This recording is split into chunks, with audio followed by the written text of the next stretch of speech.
Pemirsa, elektabilitas Ketua Umum Partai Solidaritas Indonesia, Kaisang Pangarep menempati posisi tertinggi untuk pemilihan Kepala Daerah Jawa Tengah berdasarkan hasil survei Indikator Politik Indonesia.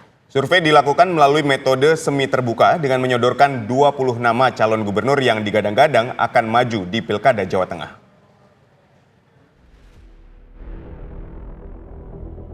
Elektabilitas Ketua Umum Partai Solidaritas Indonesia (PSI) Kaisang Pangarep menempati posisi tertinggi untuk pemilihan Kepala Daerah Jawa Tengah berdasarkan hasil survei Indikator Politik Indonesia.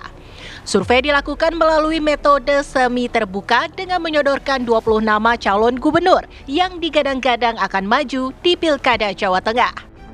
Direktur Eksekutif Indikator Politik Indonesia Burhanuddin Muhtadi mengatakan Kaisang memperoleh elektabilitas sebesar 17,7%, disusul Kapolda Jawa Tengah Ahmad Lutfi 15,6% dan mantan Wakil Gubernur Jawa Tengah Taj Yassin Maimun 12,8%.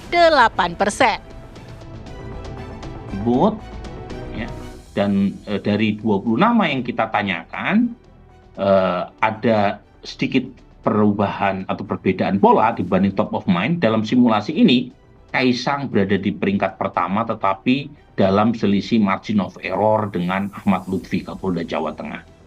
Jadi kita tidak tahu sebenarnya siapa yang unggul, apakah Kaisang ataukah Lutfi. Tetapi Kaisang berada di peringkat pertama secara absolut pun itu juga tidak dominan ya. Kemudian peringkat ketiga mantan Wakil Gubernur Jawa Tengah ya, Gus Yassin Maimun, putra almarhum Kiai Haji Maimun Zubair ya. Kemudian ada Mas Bambang Pacul ya, 6%, Diko Bupati Kendal dan putra dari elit Partai Golkar ya, itu 5,6%. Raffi Ahmad ya. Jangan lupa Raffi Ahmad ini digadang-gadang sebagai wakilnya Diko. Kita tanya ternyata lumayan dapat 4% ya.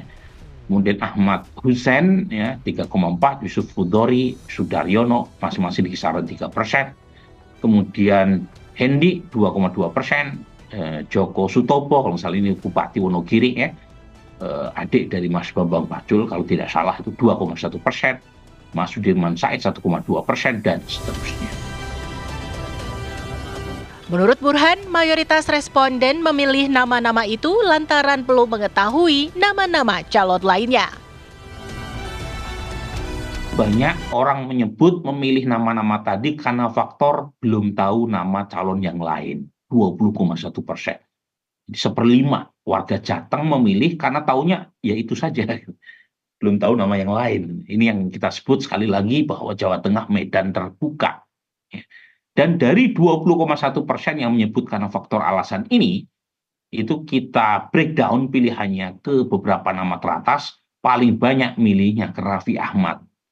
Ya, jadi pemilih Raffi ini karena belum tahu nama yang lain. Kalau dia terekspos oleh nama lain, potensial basis pemilih Raffi Ahmad lari ke calon gubernur yang lain cukup terbuka. Termasuk Kaisang, termasuk juga Lutfi. Presiden Joko Widodo juga disebut Burhan menunjukkan pengaruh kuat terhadap putra bungsunya, Kaisang Pangarep di Pilkada Jawa Tengah.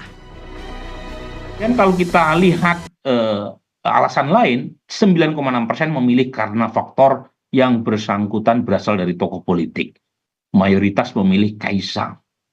Jadi artinya, tanpa mengurangi rasa hormat ke Mas Kaisang sebagai Ketua Umum PSI ya, dan sudah masuk dalam karir politik ya beberapa waktu terakhir, tetapi masyarakat memilih Mas Kaisang tidak jauh asosiasinya dengan bapaknya ya, jadi berasal dari keluarga tokoh politik. Jadi ini menunjukkan sekali lagi faktor Jokowi menjelaskan sangat kuat mengapa Kaisang sementara ini unggul di Jawa Tengah meskipun secara statistik tidak beda dengan Ahmad Lutfi.